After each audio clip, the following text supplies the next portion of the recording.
I met my wife 5 years ago at a local performance. We had a really fascinating discussion about the band after I approached her and started talking to her about it. After I gave her my phone number, she gave me a call a few days later. After 2 years of dating, we got married, and I felt like I had finally found the love of my life.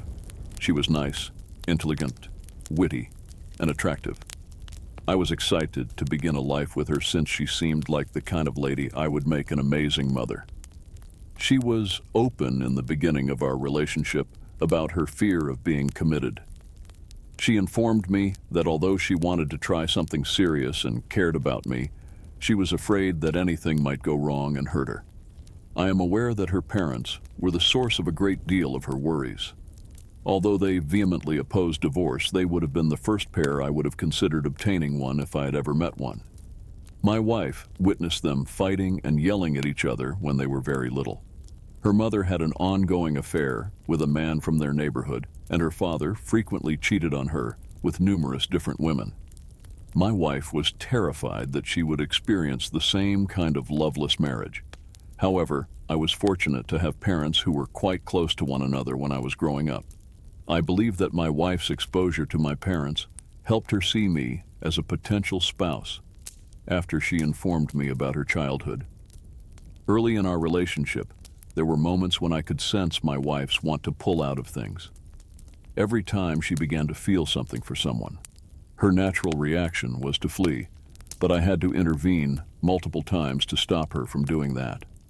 She began to feel safe and secure with me once we were married and were adjusted into our new life. My gaze never turned to other women. She was the one lady for me. We had a relationship where she used to remain late at work. I figured she had a lot on her plate or was working on a large project. It made sense. She had always been a very driven and aspirational individual. I had no idea she would be unfaithful to me. It wasn't until I watched a Nami the Jerk video on YouTube where someone talked about how they discovered their partner was having an affair that I began to suspect something might be wrong. When I saw the video, I realized that I might have been dealing with something similar, even though I had gone into it expecting it to, be just another over-the-top dramatic scenario. That next evening, when my wife returned from work late, I questioned her about what she had done at work to stay up so late. To be honest, I had never really questioned her about it before, nor did she ever seem to want to discuss it. I didn't push her because I knew it was understandable not to want to discuss work while you're at home. She started talking about how I never asked about her, acting astonished by my sudden interest. Because we didn't communicate often, she told me sometimes it seemed like she was living with a stranger. I could tell she was lying to avoid answering my question. Thus, I knew it was a lie. She had to divert my attention since she wasn't ready for me to interrogate her about what she was doing. She would have just told me what she was doing in detail if she was just working. She had to think of a nice lie. That night, I went to bed with a lot of suspicions about my wife. Naturally, I lacked any concrete proof to question her about. I considered my options for getting to the bottom of the matter. Although I knew I would probably find a lot of information by looking through her phone, I still didn't enjoy the thought of doing so. The sole issue with that was that she carried her phone with her at all times. She would quickly realize if there was ever a time when it wasn't with her and catch me prying. After giving it some more thinking, I got an idea. Since she was paid hourly for her work, her paycheck would undoubtedly show some overtime if she continued to work late so frequently. I checked all of her prior deposits to a recent week, where she claimed to have worked at least 10 hours of overtime because we had a common bank account where our paychecks were put. The salary differences were essentially non-existent. The deposited funds represented 40 hours per week after Social Security, taxes, and benefits were deducted. I could tell then that she was lying to me. Though I had assumed it anyway, I had confirmation. All I needed was evidence that her deception stemmed from an extramarital affair. After considering my choices, I concluded that hiring a private investigator would be the wisest course of action. They were able to put me in contact with him because one of my close friends had really employed one in the past. After giving him my money, I informed him of everything I believed to be happening. Then, he started stalking my wife in an attempt to find out what was actually going on after work or to catch her having an affair. Even the thought of my wife straying had left me with a bad taste by then. I could tell she was ready to get away from me because we hadn't been chatting much. She was working more hours. When the private investigator first got in touch with me with information, they had only been in business for roughly 3 days. In the trash can, they discovered a receipt for a restaurant close to my wife's workplace. They were sure she was present because it was signed by her. Furthermore, it appeared that she had given orders for 2 individuals using methods that I'm not positive are morally or legally acceptable. The restaurant's security footage was accessible to the PI. There was footage of my wife grasping a man's hand while seated across from him at a dinner table, as plain as day. Unfortunately, I was unable to identify the person in the video. It wasn't quite cheating to hold his hand, but given everything else that was going on, I believe it was reasonable to presume that they were seeing each other. Upon obtaining the video, the private investigator conducted a surveillance on my spouse's workplace and trailed her to the man's home. He was able to find the name of the man there who we assumed she was seeing with another woman. Since they were in his home, it would not have been lawful for him to record them, but he informed me he saw them together. All I needed was that. I didn't think I needed to personally view the proof. If my wife was cheating, I would be divorcing her if there was professional proof. I knew the other guy right away when the PI gave me his name. He oversaw the neighborhood homeowners association. My wife was heavily interested in it, but I wasn't. She participated in meetings and assisted with event planning for the group. She made a lot of friends there and got to know a lot of other residents of the area. I never gave it a second thought because she was always eager to attend the meetings. The man had 5 kids, was married, and identified as a Mormon. I was positive that he wouldn't look good with an affair. After gathering all of the data the PI provided, I spoke with a divorce lawyer to discuss my next steps. I didn't believe I would do anything to spite them, but while I was taking a drink of water from the refrigerator, I noticed a calendar of activities for the homeowners association sitting there. All of the scheduled meetings, events, and fundraisers were included in it. A few days away was the fundraiser.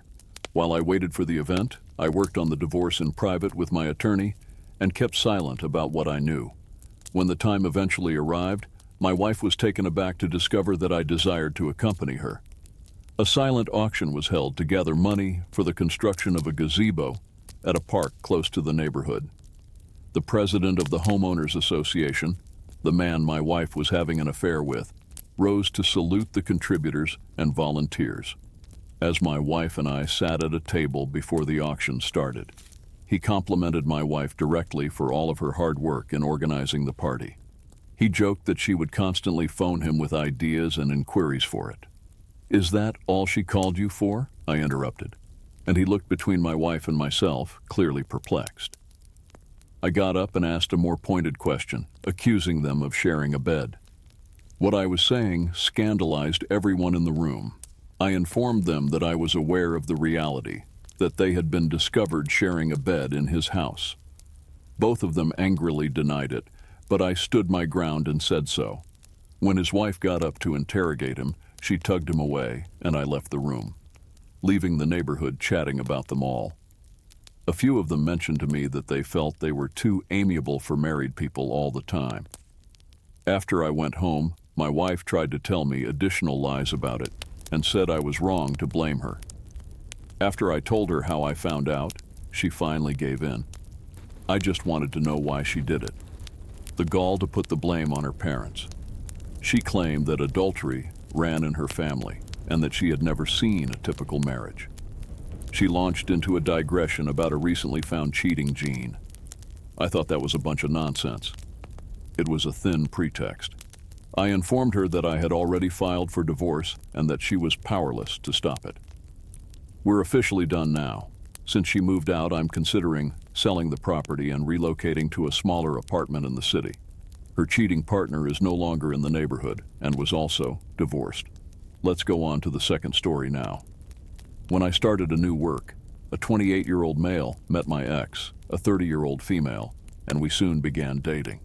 Regretfully, I soon discovered that she was already married, and in the process of starting a family with someone else.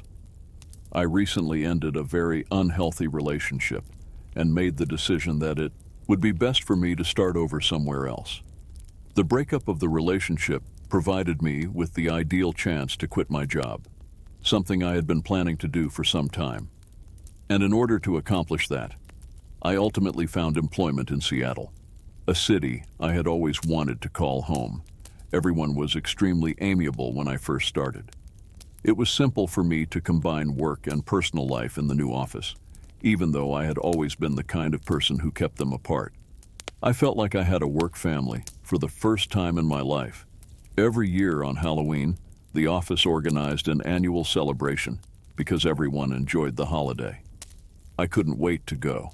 My favorite holiday was coming up, and I thought it would be a fantastic opportunity to catch up with my colleagues.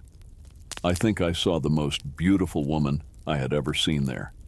Since I hadn't seen her around the office, I initially assumed she may have been a date of a colleague. She chose to start a conversation after noticing me too.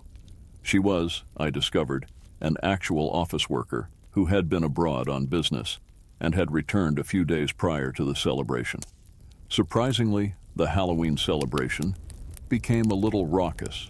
Many patrons overindulged in the open bar, saying and doing some strange things in the process. The woman I met seized the chance to plant a kiss on me. From there, things got really serious, and we ended up hooking up in the restroom. Since I had never done anything similar, I wasn't really sure what it might entail for us in the future. I didn't want anything to be awkward between us, therefore I initially thought it might be awkward. Everyone left the party and headed home.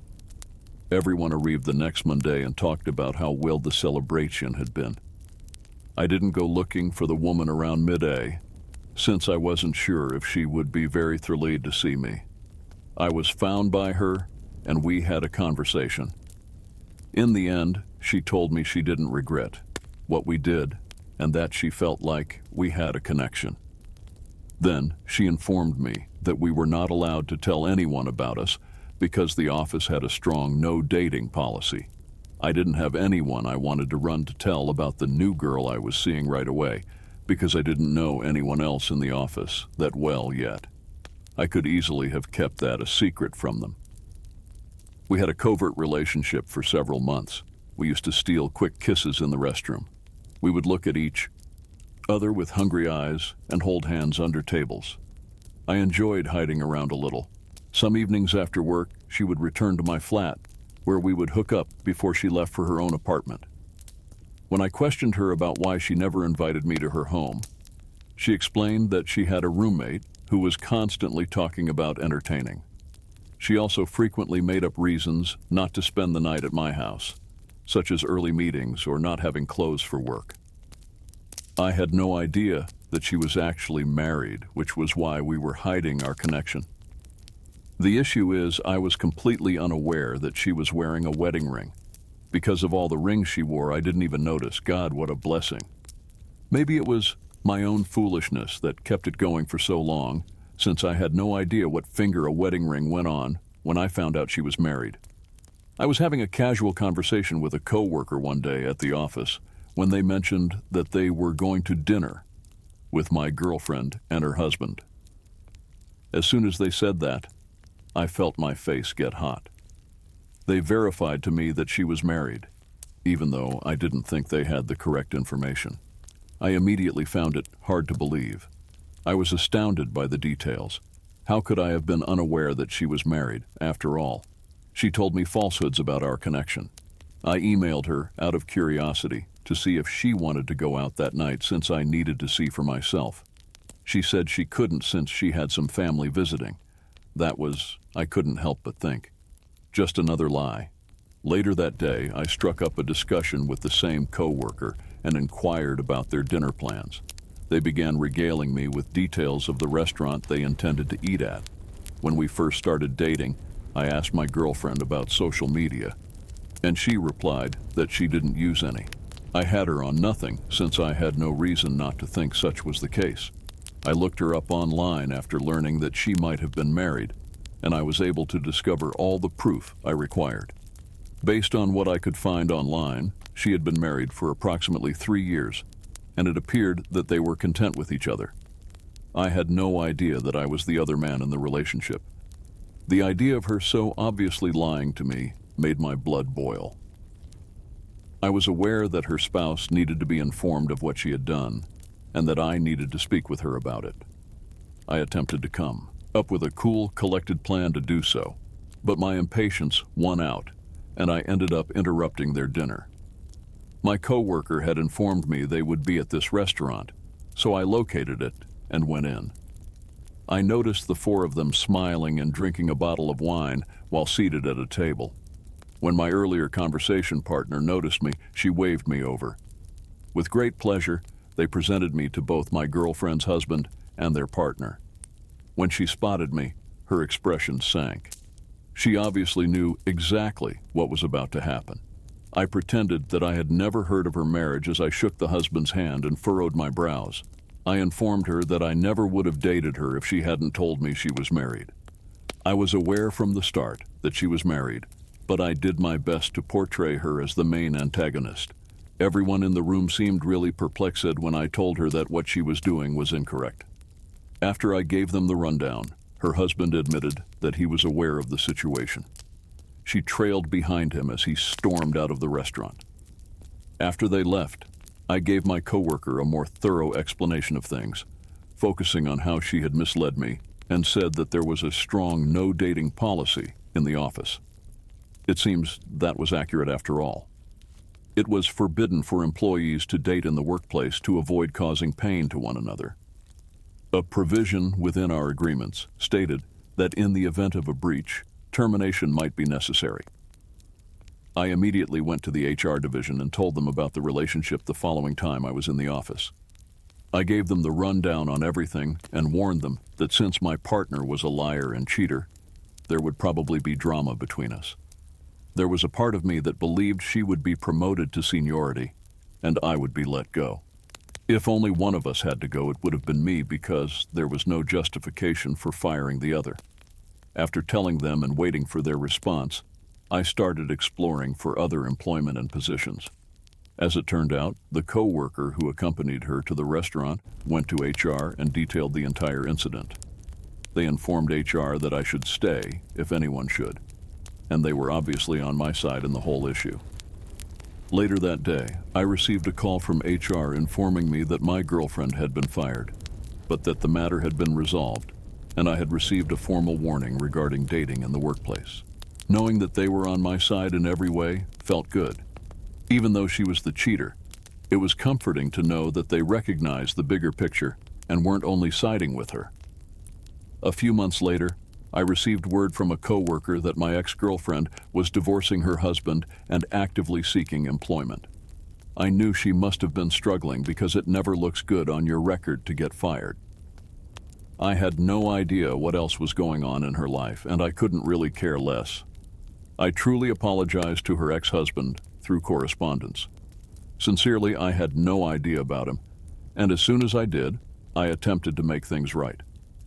It seemed sense that at first he wouldn't be open to talking to me because he was clearly in a lot of pain. A few weeks later, he contacted me to say that, while hearing it was upsetting, he was happy that I had told him what had transpired. In reality, they intended to become parents. Thus, he was relieved that the relationship ended before any kids were born.